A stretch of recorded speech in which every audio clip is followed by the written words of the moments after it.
আমার অবাক লাগে ফিলিস্তিনের আল খলিল মসজিদে আযান চলছে, হাইয়া আলাস সালাহ,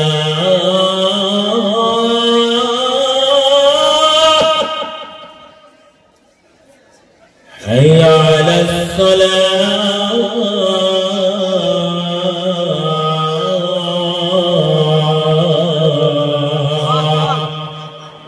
হাইয়া আলাল ফালাহ,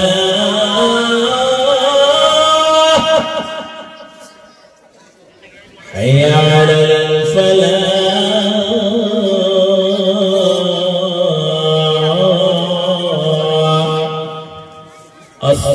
আসসালাতু খায়রুম মিনান নাওম। ফজরের আযান হচ্ছে। ফিলিস্তিনের আল খলিল মসজিদে মুসলমানরা নামাজ পড়ার জন্য আসছে। গোটা পৃথিবী জানে, গোটা দুনিয়ার মিডিয়া জানে, নিশ্চুপ কথা বলে না রে মুসলমান। ফজরের নামাজের প্রথম সিজদা উঠিয়ে দ্বিতীয় সিজদা করতে পারে নাই। শত শত মুসলমানকে ফিলিস্তিনের আল খলিল মসজিদে, ইসরায়েলের মিলিটারি মসজিদের মধ্যে গুলি করে মেরে দিয়েছে। কোন প্রতিবাদ নাই, নিরীহ মানুষ আল্লাহর গোলামি করে, কিন্তু তারা নামাজ পড়ে। পৃথিবীর সেরা মসজিদ আল আকসা, আল আকসার দেওয়ালে তারা নবীকে শুয়ারের বাচ্চার ছবি এঁকেছে। শুয়ার এঁকে দিয়ে কালেমা শরীফ লেখে গোটা দুনিয়াতে আল্লাহর নবীকে অপমান করেছে। আপনি বলেন আমরা মুসলমান কোনদিন ঈসা নবীকে কি গালি দিয়েছি? কোনদিন সুলাইমান আলাইহিস সালামকে আমরা গালি দিই নাই? আমরা, আমার কোরআন শিক্ষা দিয়েছে 1,24,000 পয়গম্বর, এদের তোমাদের সম্মান করা লাগবে, কিন্তু আমরা মেনে চলি হযরতে মুহাম্মদুর রাসূলুল্লাহ সাল্লাল্লাহু আলাইহি ওয়াসাল্লামকে। এমনি করে গোটা বিশ্বে ইহুদি খ্রিস্টানরা আমার ঈমান, আমার তাহদীদ, আমার তামাদ্দুনের উপরে ভয়ঙ্কর আক্রমণ নামিয়ে এনেছে। কথা বলতে হবে না, হবে না বলে আজ বিশ্ব নীরব। 8 বছরের বাচ্চা মেয়ে বাড়ি ঘর পুড়িয়ে দিয়েছে ফিলিস্তিনে, মাকে হত্যা করেছে, শহীদ করে দিয়েছে, আব্বুকেও শহীদ করে দিয়েছে।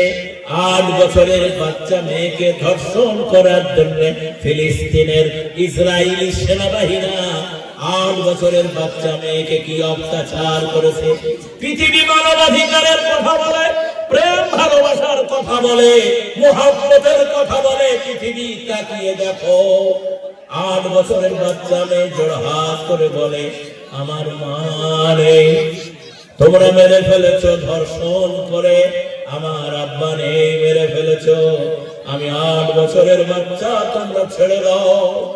আজ খালিদ নেই, আর উমর নেই, আর আশফাকুল্লাহ নেই, তোমাদের কলিজাটা টিপে ধরে আমারে হেফাজত করো, খোদার কসম তোমাকে লাগে।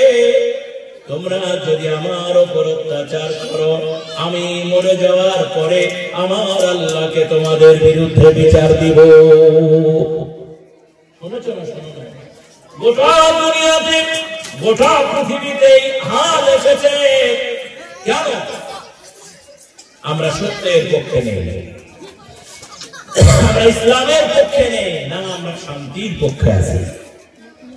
আজ মুসলমানদের মধ্যে নামাজ নেই, ঠিক বলছি তো না? ভুল বললাম আপনারাই বলেন।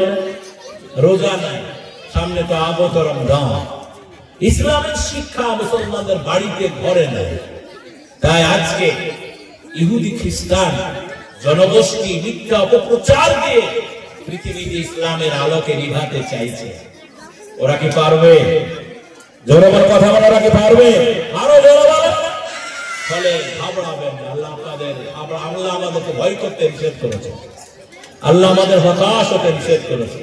ওয়ালা তাহিনু ওয়ালা তাহজানু ওয়া আনতুমুল আ'লাউনা ইন কুনতুম মুমিনিন। বলেছেন না? বলেন না? তোমরা বিজয়ী হবে যদি তোমরা মুসলমান হতে পারো, মুমিন হতে পারো। তো এখন মুমিন হওয়ার চেষ্টা করতে হবে ইনশাআল্লাহ। ওটা পৃথিবীতে এই মুমিন যেন আমরা হতে না পারি, মুসলমান যেন হতে না পারি। এই জন্য শয়তানদের একটা চক্রান্ত আছে, গোটা বিশ্বের শয়তানি শক্তির একটা চক্রান্ত আছে। এই চক্রান্ত থেকে আমাদের বাঁচতে হবে বলুন ইনশাআল্লাহ। আল্লাহ যেন আমাদের হেফাজত করেন ইনশাআল্লাহ। এবার আমি বলছিলাম ইসলামের যে আইন, শরীয়তি দিক, সেটা খ্রিস্টান ইহুদিরা পৃথিবীর সমস্ত মুসলিম দেশ থেকে ইসলামী আইনের বিরুদ্ধে অপপ্রচার করে তুলে দিয়েছে। বলেছে বর্বর আইন, এই আইন আজকের যুগে চলে না। জেনা জিনিসটা কেন ইসলাম হারাম করেছে? গণহত্যা, হত্যা কেন ইসলামে হারাম করেছে? এর ডেফিনেশন কি, এর বৈজ্ঞানিক কারণ কি তা যদি বুঝতেন, জেনা থাকলে জারদ সন্তানে ভরে যাবে। অবৈধ সন্তানের আপনাকে দায়িত্ব নিতে হবে, সমাজের পবিত্রতা নষ্ট হবে। সেজন্য ইসলাম পারিবারিক বৈবাহিক নিয়মটাকে পৃথিবীতে সুন্দর করে অ্যারেঞ্জমেন্ট করেছে। যারা এটা ভেঙে দিতে চায় তারা মানবতার কোনো কল্যাণ চায়। তো এখন জেনা ব্যভিচার হলে ইসলামে একটা বিচার ব্যবস্থা আছে না নাই? আছে না নাই? ব্রিটিশরা বলল জেনা ব্যভিচার করে ধরা পড়লে ইসলাম যে বিচার দিয়েছে সেই বিচার হচ্ছে কবর পর্যন্ত পুঁতে দেওয়া। ঠিক বলছি তো নাকি? আর পাথর ছুঁড়ে ছুঁড়ে মেরে দাও। অবিবাহিত বিবাহিত ডেফিনেশন আছে, আমার হাতে অত সময় নাই, ওটা আপনাকে বুঝে নিতে হবে বড় বড় হুজুরদের কাছে, আলেমদের কাছে। তো আমাদের দেশে আজ থেকে 200 বছর আগে এই আইন জারি ছিল, বলুন আলহামদুলিল্লাহ। আজ 100% ইসলামী আইন না থাকলেও সৌদি আরব আমাদের কাছে একটা মডেল। সেখানে এই আইনগুলি আজও বলবৎ আছে, জোরে বলুন আলহামদুলিল্লাহ। যার ফলে সেখানে পৃথিবীতে আইন শৃঙ্খলার কোন অবনতি হয় না। পৃথিবী তাকিয়ে দেখো। এখন আপনাদের কাছে আমার বলা হয় যে যারা এই অপপ্রচার করে ইসলামী শরিয়াকে তুলে দিল আমাদের ভারত সহ বিভিন্ন দেশ থেকে, আপনারা জানবেন ইসলামের যে আইন, সে আইন মানুষের জন্য। কার জন্য? জোরে বলুন। এ আইন হিন্দুর জন্য, এ আইন খ্রিস্টানের জন্য, এ আইন মুসলমানদের জন্য। কোরআনের কোন আইনে পার্সিয়ালিটি নাই।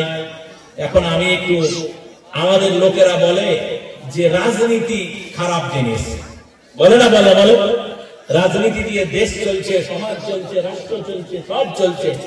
রাজনীতি যদি ঠিক না চলে মানুষ কোনদিন শান্তি পাবে। এখন আমাদের দেশে আল্লাহ তাআলা ইসলামকে যখন গালিব করবে না, তখন দেখবেন যে আল্লাহ তাআলা অমাকারু অমাকারাল্লাহে আল্লাহু, সুযোগ এসে যাবে। আমাদের দেশে একটি হাসপাতাল আছে, তার নাম আরজি কর। নাম শুনেছেন না? শোনা না? হ্যাঁ না বলে? কোথায়? জোরে বলে, জোরে কথা বলে। আমি যখন জলসায় বক্তৃতা করব, আইনের ব্যাপারটা, অন্যান্য ব্যাপারটার দায়িত্বটা আমার, ভাবনার কিছু নাই।